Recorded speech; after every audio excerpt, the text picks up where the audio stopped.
Mari Compuwenui, Incheta Minchikiwun. ¿Qué es la revolución? What wea is revolution? ¿Es acorde a una dictadura? Pues la revolución en el lenguaje político y social, y en gran medida en un lenguaje popular, consiste en un movimiento a través del que un pueblo o una clase sale de la legalidad y transforma las instituciones vigentes o las destruye, por medio de una serie de insurrecciones, revueltas, motines y luchas en diversas formas, derribando el régimen político y social al que estaba sometido para instalar un orden nuevo. En nuestro caso, uno sin autoridad. No se vuelve al retorno a ese estado normal de las cosas tras la lucha. Puede que la victoria permita la instalación de una nueva forma de vida en sociedad, o por el contrario, que su derrota restaure en parte o totalmente lo antiguo, o sea, pasar a una contrarrevolución.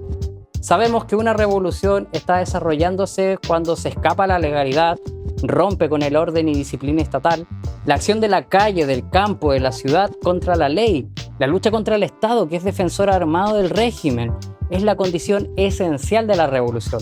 Ejercer la libertad no impedida por leyes o gobierno. Ahí reside la garantía de que ésta no sea frenada ni despedazada por la institucionalidad que siempre tenderá a cortar el cauce de este río. Hoy hablamos de este texto de Luigi Fabri y de por qué la revolución no puede ser dictadura. Así que ve por tu machete expropiador que ya empezamos.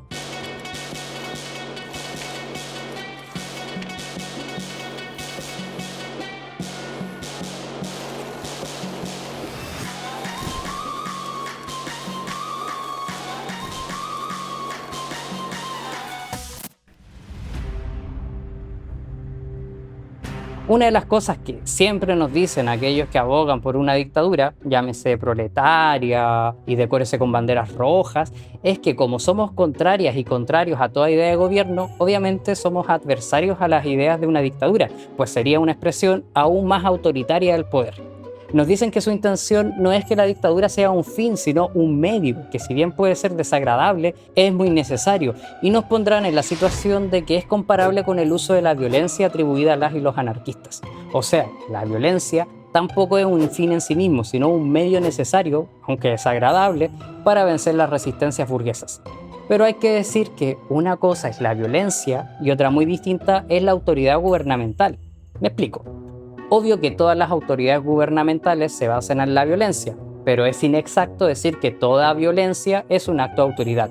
O sea, una mujer esclavizada en Brasil, defendiéndose violentamente de su patrón que la abusa sexualmente, no es un acto de autoridad por parte de ella, sino por el contrario, es una forma de sacudirse del yugo de la autoridad esclavizante. ¿Se entiende?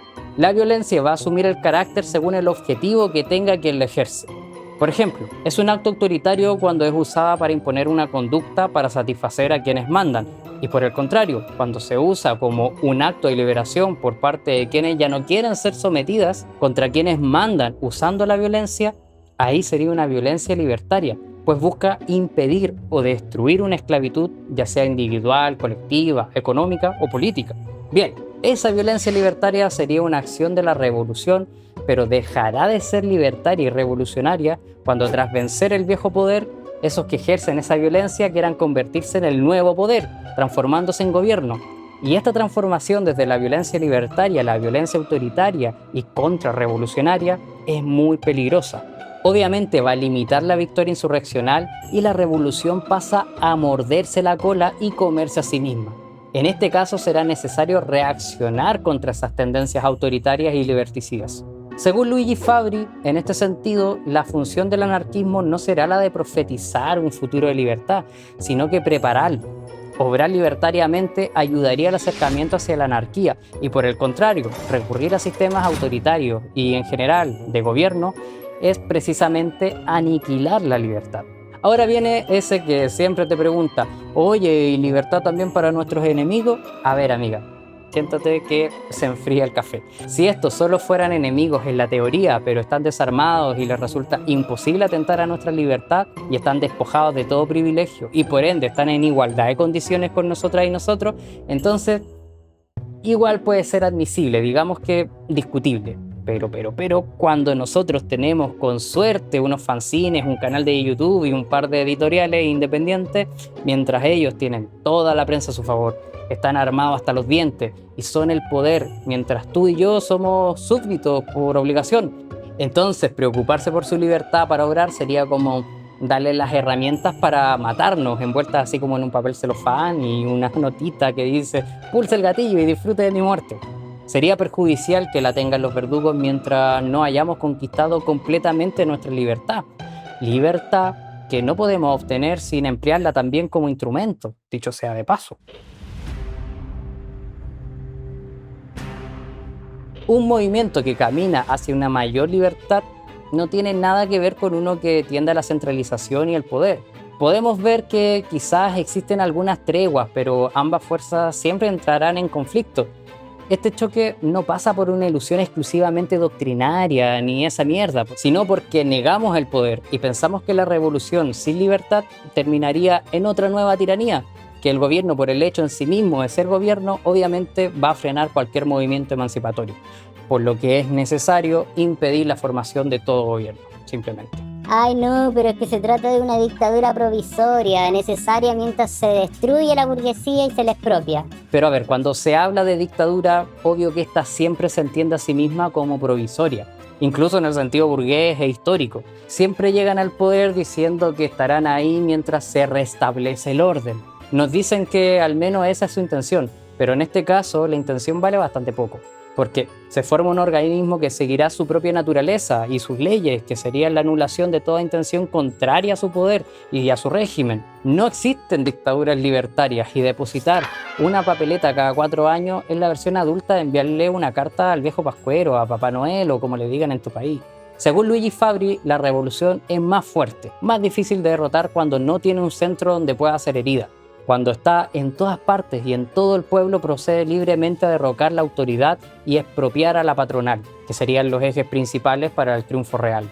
Según el concepto anarquista de libertad, todo oprimido tiene derecho a rebelarse contra su opresor, como individuo, como colectividad, y si somos una minoría o si somos una mayoría. Pero ojito con esto, una cosa es rebelarse contra la opresión y otra muy distinta es convertirse en opresor a la vez. Va más allá de minoría o mayoría. O sea, a ver, digamos que una mayoría de la población de tu región tolera la opresión, convive con ella e incluso se hace cómplice. Igual basta con que una minoría se sienta oprimida para que tenga el pleno derecho a rebelarse por su libertad. Y al mismo tiempo, si una mayoría se siente aplastada por una minoría que la somete, tendría el mismo derecho a rebelión. De hecho, fuera del ejemplo, los opresores suelen componer una minoría, pero poderosa, sometiendo en su propio nombre o a nombre de las supuestas mayorías. Una revuelta que es derrotada puede pasar a la historia como un movimiento heroico que salió mal, aunque precursor para alguna victoria en el futuro. No obstante, si fruto de una revuelta, una minoría rebelde vence, pero se convierte en dueña del poder en desmedro de la mayoría, en un nuevo yugo sobre el cuello de los pueblos, es la muerte de la revuelta. ¿Te suena? La idea de una dictadura revolucionaria suele ser defendida como este medio necesario contra los enemigos internos. Dicen que es contra los viejos poderosos burgueses que quieran reconquistar el poder económico y político, y que además este gobierno servirá para organizar todo en los primeros momentos de tanto peligro y para defender la revolución, por lo que cada vez se hace más fuerte ese Estado a medida avanza lo que considere él una amenaza a su propia permanencia. Todo esto abre un nuevo tema, la necesidad de un Estado fuerte y coercitivo, controlado por unas pocas autoridades para que paradójicamente defiendan la libertad alcanzada por una mayoría que tendría que ceder bajo el control estatal. Entonces, ¿cómo defendemos la revolución de nuestros enemigos? A ver, obvio que dejarla bajo el cuidado de quienes se transforman en enemigos no es una buena idea. Surgirá entonces de forma inevitable lo que llaman terrorismo revolucionario. Cada vez que un territorio que acaba de emanciparse, pero no está demasiado fuerte, será invadido por ejércitos reaccionarios. Habrá gente que ingenuamente abrazará y pedirá generosidad cristiana a sus enemigos burgueses, pero cuando se sabe que estos preparan a fuerzas armadas para intervenir en defensa de su propiedad, es un error. La burguesía no puede escandalizarse de la violencia revolucionaria, siendo que ellos mismos en sus revoluciones se han servido del terror y la violencia en su propio beneficio, que es un beneficio mezquino y en contra del pueblo, cada vez que se han intentado sacudir de sus cadenas. Ahora analiza cómo aquellos hacen del uso del terror algo legalizado, convertido en un instrumento de gobierno. Esto mismo se hace en todo gobierno, incluso de los que se dicen revolucionarios. Aquí volvemos a la idea de que la violencia puede justificarse en la necesidad de la liberación frente a la opresión, pero la legalización de la violencia, su monopolización en un gobierno, no es más que una nueva opresión. Vamos a legalizar la justicia popular organizada desde arriba y verás cómo se transforma en injusticia. Y ¡charán! Magia, ya se transformó en caca. Sí, ya es un instrumento del poder centralizado en un sentido represivo. Una organización social impuesta por un gobierno centralizado y dictatorial puede tener un éxito momentáneo y aparente, como todas las cosas hechas por la fuerza.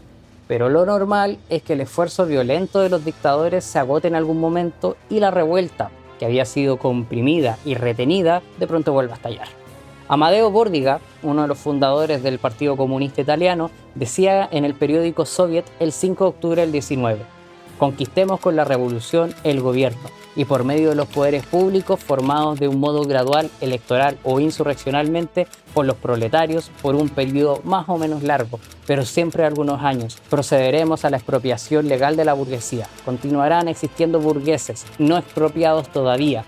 Habrá aún dos clases, el proletariado, clase dominante, y la burguesía dominada, y en camino de su gradual eliminación. O sea que el gobierno debe llevar a cabo la expropiación de los capitalistas, pero hay que entender que entonces lo que aquí se busca es una revolución política. Y se supone que luego los socialistas en el poder serán quienes harán por medio del gobierno la revolución social. No obstante, incluso el mismo Engels decía que siendo la fuerza económica la causa principal del poder político, este no puede estar en manos del proletariado sin que antes no transforme todos los medios de producción en propiedad del Estado. Esto en caso de no haber llevado a cabo la expropiación antes. Desde un punto de vista anarquista, hay otra forma de hacer la expropiación. Paso 1. Los instrumentos de la producción tienen que pasar directamente a mano de las y los trabajadores, sin intermediarios, y con sus propios organismos de producción. Y pues se piensa que el poder político no solo es causa del poder económico, sino que estos poderes se retroalimentan, van vuelta y vuelta. No dejemos que un gobierno, por revolucionario que se diga, nos arrebate la tarea de la expropiación. No se puede confiar en las nuevas o viejas autoridades para esta labor. No hay que creer en las virtudes reconstructivas y organizadoras del Estado. Por eso es que nos llamamos anarquistas, entre muchas cosas más. ¿Cómo podría el proletariado ser una clase dominante políticamente y al mismo tiempo una clase económicamente sometida? Si en nombre del proletariado, digamos que en su representación, una minoría arrebata el poder a los burgueses y no aprovecha esa misma instancia para expropiar los medios de producción y colectivizar todo en todos los puntos del territorio, y solo se conforman con llegar a sentarse en la silla presidencial o dictatorial, o simplemente se conforma con elegir el mal menor de turno por quienes creen ser privilegiados por el derecho a voto, entonces no hay que ser profeta para saber cómo termina esa película. El pasado y el presente tienen mucho que enseñarnos realmente. Lo que suele pasar cuando se toma el poder y se confía que luego ese poder tomará los medios económicos y de producción para el pueblo, es que desde el primer momento el gobierno político vuelve a ser determinado por el factor económico. Esto sin importar mucho si el gobernante se dice socialista, proletario o un derechista. Para mantener el poder, se verán obligados a ser simplemente una expresión más o menos disimulada de la clase que sigue siendo la privilegiada. Y los dos privilegios, el del poder y el de la riqueza, tarde o temprano terminan poniéndose de acuerdo contra la clase dominada. Pueden cambiar los rostros, las personas, las formas de privilegio, las propuestas dentro de la legalidad que permite el sistema. Pueden cambiar las personas que ocupan los cargos, claro que sí. Pero si el Estado, al seguir existiendo como fuente de privilegio político, siempre representará los intereses de la clase que goza del privilegio económico y por tanto mantenerla en su estructura de clases. El gobierno, incluso de apariencia socialista, volverá a ser realmente un gobierno burgués, quizá ya no de corbata, sino un uniforme militar nostálgico de una revolución pasada, quizás con medallitas, con simbologías proletarias, pero aunque el Estado se maquille, Estado se queda. Sí, ciertamente se nos puede objetar, dice Fabri, que la realización de la expropiación, o que al menos la tarea de que ya no existan los amos, va a depender de la posibilidad que tengamos de vivir sin ellos, de aprender a vivir de forma organizada sin autoridad. Y claro, no hay problema en reconocer que para llegar a la socialización completa será necesario un tiempo más largo del simplemente insurreccional y expropiador.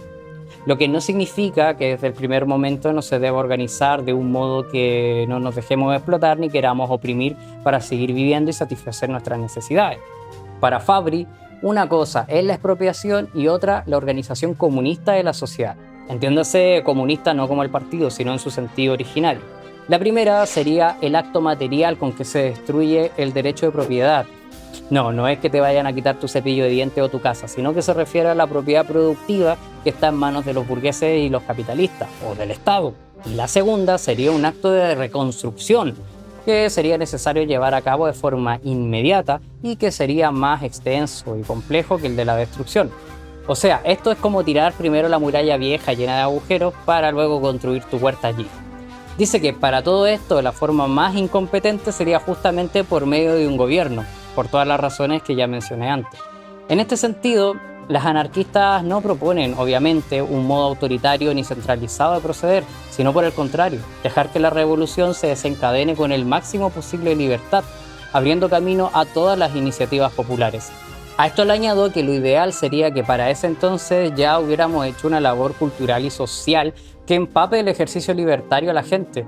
Con este ingrediente me adelanto un poco porque cuando uno habla sobre abrir caminos a iniciativas desde el pueblo o de desencadenar una revolución con libertad, siempre llega la objeción, que puede ser resumida en un sentimiento único que no se confiesa abiertamente: el miedo a la libertad.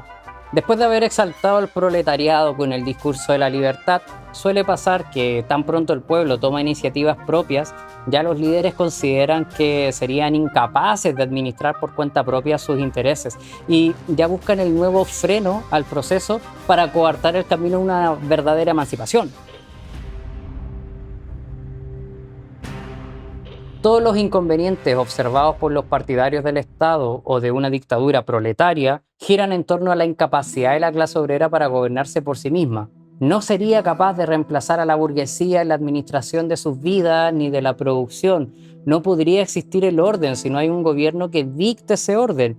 Y es algo que de seguro tú, como también yo, lo podemos llegar a pensar en algún momento. Nos cuesta imaginar que podemos portarnos bien sin que nos estén ahí golpeando con un palo. Parece una especie de trauma. Entonces nos limitamos a pensar que con suerte somos capaces de elegir representantes que nos gobiernen. Eso sí que pueden hacerlo. Tú no, pero él o él sí que pueden. Podemos concluir entonces que desde este punto de vista la libertad es muy peligrosa y que por eso es que la autoridad es tan necesaria, ¿cierto? Muy necesaria. El gobierno es tu pañal y tú eres un hombre de 40 años que se caga cada vez que le quitan el pañal. Y pensándolo así, claro, la autoridad podría alguien decir que es necesaria, pero no se puede afirmar que sea algo natural necesariamente o que no podamos vivir sin ella.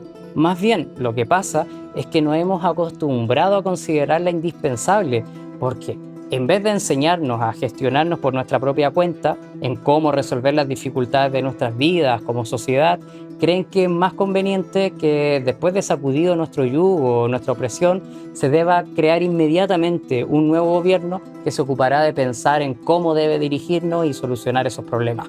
Pero sin nosotras ni nosotros, porque para eso mejor elegimos a alguien que proponga y que actúe por nuestra cuenta. Este método pone en evidencia que aquellos que van por esa línea, quizás con las mejores intenciones, no tienen demasiada fe en la libertad y en cambio ponen su fe en la autoridad. Y es curioso porque justamente el temor al desorden, al desencadenamiento de las pasiones revolucionarias, el miedo al desahogo, la indisciplina y todo eso, siempre han sido justamente el pretexto que justifica toda tiranía para que efectivamente pasen esas cosas. Vivimos en sociedades con un complejo sistema de autoridades. O sea, levantas una piedra y aparecen 60 tipos de autoridades. Si hasta para cagar en el baño hay una autoridad. Y aún así existe el desorden, existe la indisciplina, el florecimiento de los egoísmos, la brutalidad, la negligencia. Entonces al final, si la autoridad se justifica en que no existen estas cosas, pero existen igual, y más encima ellos mismos las cometen a cada rato y usan el terror y la violencia para mantener el poder que se supone que nos librará del terror y la violencia, En fin, que es curioso que algunos socialistas más autoritarios usen ese mismo argumento para justificar sus intenciones gubernamentales o de imponer un autoritarismo fuerte en el Estado. Y dicen que la burguesía también hizo su revolución imponiendo la dictadura y que por eso el proletariado también tiene ese derecho a hacer lo mismo. Y ok, coincidimos en que la burguesía no tiene cara para escandalizarse ante una revolución violenta, pues ellos así la hicieron. Y tampoco podrían ellos sorprenderse si efectivamente hubiera una dictadura proletaria real. Pero habría que agregar que igual la burguesía no se vería demasiado afectada a largo plazo ante algo así. Desde su punto de vista incluso se vería mucho más afectada ante una revolución social libre de toda traba gubernamental que despoje al poder político y económico. Además que, ¿por qué querríamos tener la misma orientación que la burguesía? Una dictadura, un gobierno centralizado, justamente transformaría cualquier revolución social en exclusivamente política. Un cambio de puesto, de simbolismos, caras nuevas, estirarle la mano a una nueva generación de políticos para que nos den ellos el pan de su mesa. Si vemos la historia, nos encontramos con varias revoluciones que efectivamente fueron protagonizadas por el pueblo, quienes pusieron como siempre las muertas y los muertos. Libertad, igualdad, no solo política, pero si estos terminaron con el triunfo de una clase dominante sobre otra dominada, es justamente porque los supuestos gobiernos revolucionarios hicieron posible ese triunfo de una sociedad de clase. No eliminaron las clases sociales, sino que se pusieron ellos a la cabeza y tu abuelo siguió trabajando para otro. El dominio de una clase siguió intacto y sería incorrecto afirmar lo contrario, porque ya la sola existencia de un gobierno implica la existencia de súbditos. Que exista una clase dominante significa que debe haber otra dominada. También es necesario entender que el proletariado no es una clase única y homogénea, sino un conjunto de categorías diversas. Es como que hay una especie de subclase, en donde te encuentras con algunos más o menos privilegiados que otros. No solo a nivel económico, sino a nivel político o social. Hay minorías, mayorías, divisiones de intereses, cada uno va buscando más o menos su propia libertad y la de sus afines, y todo poder limitador de su libertad, de su espíritu de iniciativa, de su rabia, sería un obstáculo para una revolución desde el punto de vista anarquista. Estas no se pierden porque se atrevan mucho, sino porque se atreve muy poco. Se limita, se termina canalizando hacia vías institucionales, y es que ante la mínima dificultad, en vez de pensar en soluciones desde nuestra posición libertaria, preferimos gastar esa energía en conformarnos con lo que ya está establecido, con ser un engranaje más en el sistema de poderes representativos. Y ya, ¿para qué más? Si parece que nacimos derrotados.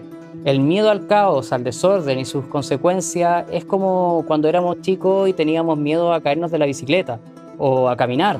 Es como esa escena de la película La trinchera infinita, cuando el protagonista, tras pasar muchos años escondido, aunque sepa que ya puede salir, le tiene pánico a poner un pie afuera.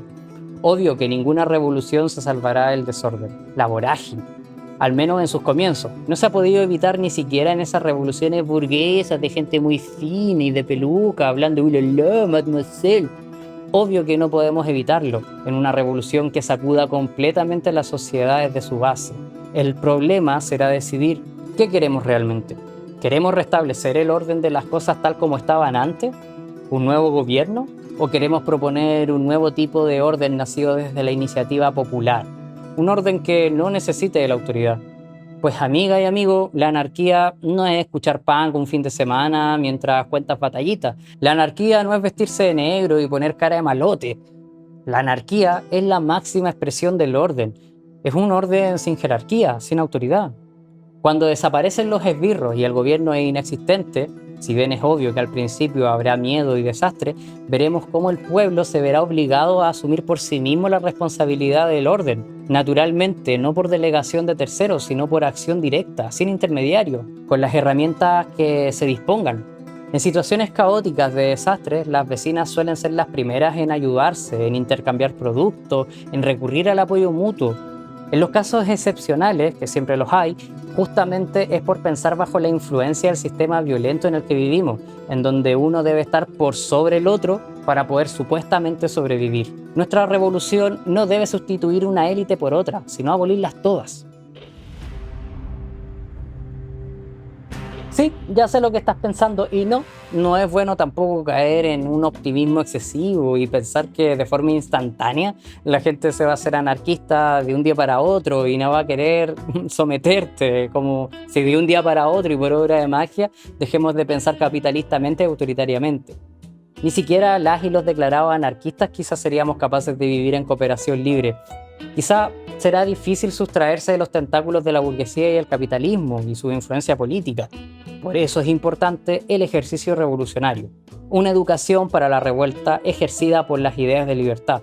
Es este ejercicio revolucionario el que nos va a impulsar más allá de los límites permitidos por los autoritarios y capitalistas, llevar a cabo una preparación práctica y libertaria. Grupos, colectividades, asambleas de barrios, sindicatos anarquistas, sin confiarse en el gobierno ni vivir de él. Si en todo barrio, pueblo, campo, fábricas, lugares de trabajo de todo tipo, casas, escuelas, existieran grupos de prácticas anarquistas, de iniciativas revolucionarias, tanto para la destrucción del viejo régimen como para la implementación de una sociedad más justa y libertaria, que tome los medios de producción, que tome los campos, las calles, las plazas, las escuelas y los disponga la colectividad, entonces la excusa para hacer surgir una autoridad gubernamental moriría antes de nacer. Impediría cualquier tipo de centralización y buscaría el desarrollo de iniciativas locales, especiales según las necesidades de quienes las componen, según su lugar, sus gustos, etc. Es decir, no buscaría la uniformidad, sino la multiplicidad, la diversidad. Imaginemos que ya tenemos un territorio que se ha librado de sus verdugos.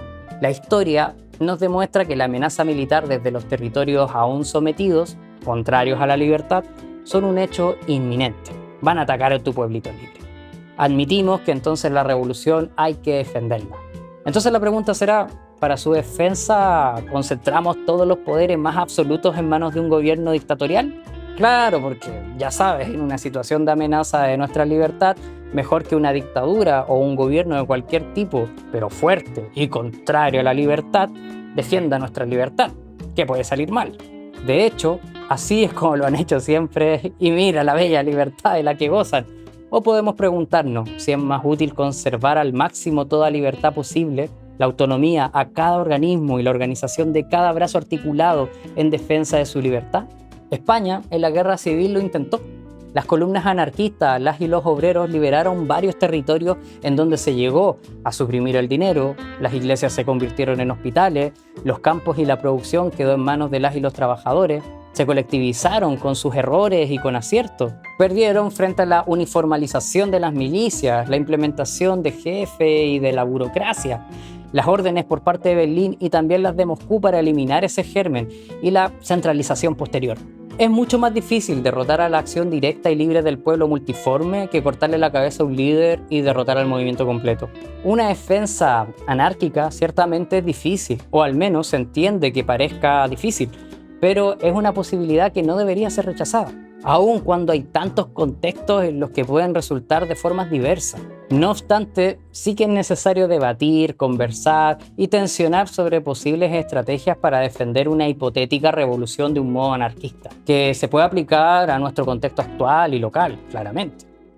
Para concluir, sabemos bien que los socialistas autoritarios llaman demagogia pequeño burguesa a la viva preocupación que tenemos las y los anarquistas por defender a ultranza la libertad. Hay que decir que compartimos hostilidad hacia la democracia burguesa y pequeño burguesa y justamente por esa hostilidad frente a toda institución burguesa, dígase parlamentaria, administrativa, estatal, no aceptamos servir a dichas instituciones para nuestra lucha revolucionaria. Nuestra enemistad hacia la democracia liberal y del color que sea, que usa la burguesía y las dictaduras, los partidos, no hacer uso de ello justamente consiste en superar aquellas instituciones. No nos basta la poca libertad concedida por los gobiernos, ni queremos que nos arranquen esa poca libertad con el fin que sea. Las aspiraciones dictatoriales tienden normalmente a un absolutismo o a una autocracia. Usted, amiguita, amiguito, hay que propagar hoy lo más posible ideas, sentimientos, propuestas que puedan dar un espíritu y una orientación anárquica a una revuelta. Y en tiempos duros, que se vendrán, habrá que reivindicar el derecho para aplicar esa orientación, aun si somos una minoría libertaria. Concluir que no creemos en efectos mágicos de una revolución, que es algo que siempre nos dicen para afirmar que no es posible ejercer la libertad. Pero seamos honestos, de todos modos la papeleta electoral y la conquista de los poderes en manos de un mal menor tienden a una eficacia más triste que la de la revolución social. La revolución generalmente estalla después de una crisis o de cierta calma aparente que suele proceder a los huracanes. Hagamos que el huracán pase renovador e ingobernable, arrastrando a la superficie fuerzas que se alimenten de la necesaria energía para sobrenadar, mientras se hunde tanta mierda que hoy simplemente flota por inercia sobre un estanque putrefacto, que propague el fuego revolucionario de las y los jóvenes y que no solo traiga la destrucción, sino también la construcción, la renovación de la materia, del pensamiento, el medio común entre la tempestad, que busque romper con la servidumbre y la prepotencia de toda autoridad, que construye una sociedad más justa, solidaria, que crea la iniciativa popular, así como en nuestros grupos aún tan pequeños que se abran en el crisol de la revolución, se forme la conciencia nueva para todas, todes y todos. Agradezco siempre tu atención, tus comentarios en favor, en contra, nuestras discrepancias y peucayán. El anarquismo es una ideología que tiene la pretensión de ser la última reserva que le queda al socialismo. Fracasado como socialdemocracia, fracasado como socialismo de Estado, fracasado como toma del poder totalitariamente, caso Rusia y otros países, y nosotros creemos que es nuestra concepción de un socialismo libertario la última expresión del socialismo auténtico. Cabe decir que nosotros durante muchos años nos hemos llamado y seguimos llamándonos socialistas ácratas o socialistas libertarios. Somos, pues, una rama del socialismo y creemos que somos precisamente la esperanza que el mundo tiene dentro de una concepción socialista de las relaciones humanas. Nosotros vamos a la destrucción del Estado, porque consideramos que el Estado es la opresión y que el poder en manos de quien sea será siempre poder y tenderá a crear sus intereses, y que esos intereses serán tan poderosos que todas las ideas revolucionarias quedarán ahogadas por los intereses creados por ese poder.